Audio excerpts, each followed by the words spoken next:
प्रभु को उद्देश्य जो पैता दिया जाए से विषय कौन कहबे जे लिंगराज महाप्रभु को उद्देश्य केते खंड पैता दिया जाए आ सब अन्य देवादेवी को उद्देश्य रे केते सब पैता दिया जाए कौन कहबे आज्ञा माने प्रकृत रे माने आमे देखिनु किंतु आमे सुनितु जा बहिरे लिखाई कि जा 108 गोटी पैता लिंग बिंदुसागर धुआई के हळदी लागि के आसे लिंगराज मंदिर माने 108 खंड पैता बिंदुसागर धुआ जीवो तापर हळदी पानी भी हळदी तादे बोला जीवो लगा हळदी बोला जीवो तापर आसे लिंगराज मंदिर ए जो श्रावण मास शुक्ल पक्ष चतुर्दशी पूर्व दिन माने त्रयोदशी रे ताको अधिवास पूजा करा जाए होम करा जाए पूजा पड़ा से अधिवास होम करके ताको शुद्धि करन आज्ञा ता देरु तीनी पट लिंगराज महाप्रभु लागि हुए आ अवशिष्ट पैसा सब एकाम्र क्षेत्र थिबा समस्त देवादेवी से कंसर्न से अर्थात तीन पटरे तीन संगाड़ी पैसा लगे तीन संगाड़ी माने तीन खियरे गोटे पट तीन पटरे गोटे संगाड़ी से तीन संगाड़ी महाप्रभु को लगी हुए से होची से तीन खिय होची ब्रह्मा विष्णु महेश्वर प्रतीक से तीन पट मध्य ब्रह्मा विष्णु महेश्वर तेणु से तीन पटरे गोटे पैसा गोटे संगाड़ी पैसा हुए ताको तीन पट पूजा पड़ा मंत्रोच्चारण कर लगी करती 2020 मसीह बड़ू सेवक मैंने कहले जे पूजा पड़ा लगी करें आमे सब पैसा लगी माने बड़ू माने बड़ू सेवक माने कहले आमे सब तो पैसा लागि किंतु से काम करंती पूजा पड़ा तीन पट लागि करंती से माने बेढ़ा भितर थिबा जो मंदिर अछि से बेढ़ा भितर मंदिर को लागि करंती एबे 10-15 वर्ष होला से बेढ़ा भितर लागि न करी से ठाकुर को ऊपर थोई दियंती किंतु पूजा करंती सब पैसा ठाकुर को ऊपर थोई दियंती हां सब 108 न आ बर्तन 108 नै केते अछि बर्तन 27 टा 27 हां 27 टा पूजा पड़ा तीन पट लागि करंती 7 फुट किंतु पूजा पड़ा को दिया जाए कारण तादरे जदि पैसा दिया गंठी पड़ जाए सेटा को रिजेक्ट करा जीवो पूजा पड़ा देला बेलू ठाकुर को जदि तळे पड़ जीवो सेटा रिजेक्ट करा जीवो तळे पड़िले उठे हबो ना उठे नष्ट हो जीवो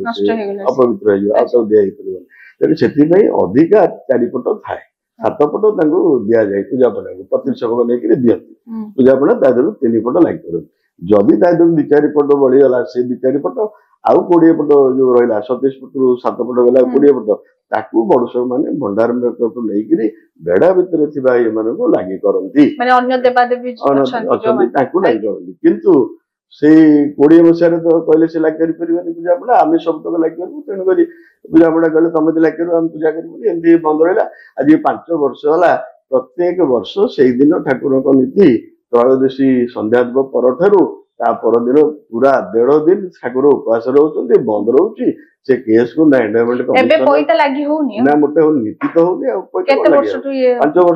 वर्ष हेले माने जदी कहबा को आपण जहा कहउचंती जहा भी सब नीतिकांति रहिची भगवान को उद्देश्य रे करा जाउची से सब धीरे धीरे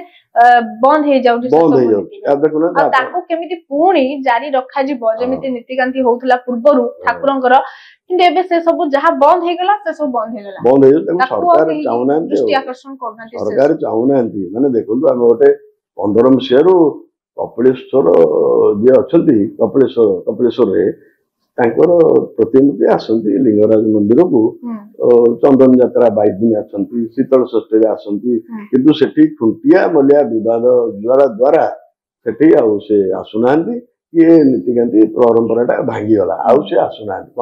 15 मसीह 10 वर्ष होगा पार्नी ये सरकार किसी कहीपना सब रेकर्ड पत्र ठीक अच्छी हाइकोर्ट भी कहले जे जी जहाँ पूजा कर 15 मसीहा पूर्व से निज निजर सेवा कर किसी डिस्टर्ब किंतु से मलिया मैंने शुणा को नाराज तेणुक से किसी करे दौना मल्ले खुंटिया सेवा करे दौना मंदिर प्रशासन मंदिर प्रशासन डायरेक्ट कंट्रोल कपिलेश्वर मंदिर किसी ना अलग ट्रस्ट अच्छा केवल सरकार को चिंता करिया कथा बुझिया कथा माने लिंगराज मंदिर कथा कहंतु अनंत वासुदेव मंदिर कथा कहंतु के मंदिर प्रशासन किछि करि परिबेनी मंदिर प्रशासन लिंगराज मंदिर कथा अंतवाद कथा करि परिबे मंदिर प्रशासन करि परिबे जदि मंदिर प्रशासन करि परिबो ए जो आपण कहले पैसा लागि होय ठाकुर को उद्देश्य से सब तो बंद हे गलानी बहु वर्ष अब 5 वर्ष 6 वर्ष बंद होलानी जने लोक जदि न सुनिबो न मानिबो कोन करा जिवो कोनांती ताको मंदिर कथा पुनी के बुझिबो मंदिर प्रशासन जदि न बुझिबो तबे के प्रशासन इंक्वायरी करि समस्त को पचाले अन्य सेवक माननकु पैसा लागि कोन हुए ସମସ୍ତେ କହିଲେ ପୂଜା ପଣ୍ଡା ଆଗ 3 ଫୁଟ ଲାଇକ୍ କରନ୍ତି ଆଉ ଅବଶିଷ୍ଟ ବଡ ସେବକମାନେ ଆମେ ଦେଖୁଛୁ ସେ ଲାଇକ୍ କରୁଛନ୍ତି ଏମିତି ପୂଜା ଚାଲେ। ଆମେ ସେଇ କଥା କହିଲୁ ଗଲା ବର୍ଷ ଯେ ଆପଣ କୋର୍ଟକୁ ଗୋଟେ ଇଣ୍ଟରିମ୍ ମାଗନ୍ତୁ ଅର୍ଡର ଯେ 1920 ମସିହା ପୂର୍ବରୁ ଯାହା ହଉଥିଲା ସେମିତି ଚାଲୁ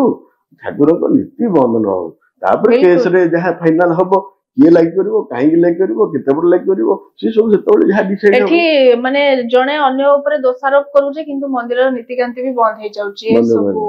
ଆଉ କଣ କରାଯିବ କହୁନାହାନ୍ତି ଜଣେ ଯଦି ନ ମାନିବ ସେ ମନ୍ଦିର ପରା କହିଲା ପୂଜା ପଣ୍ଡା ଆଗ ଲାଇକ୍ କରିବେ ଅର୍ଡର କଲା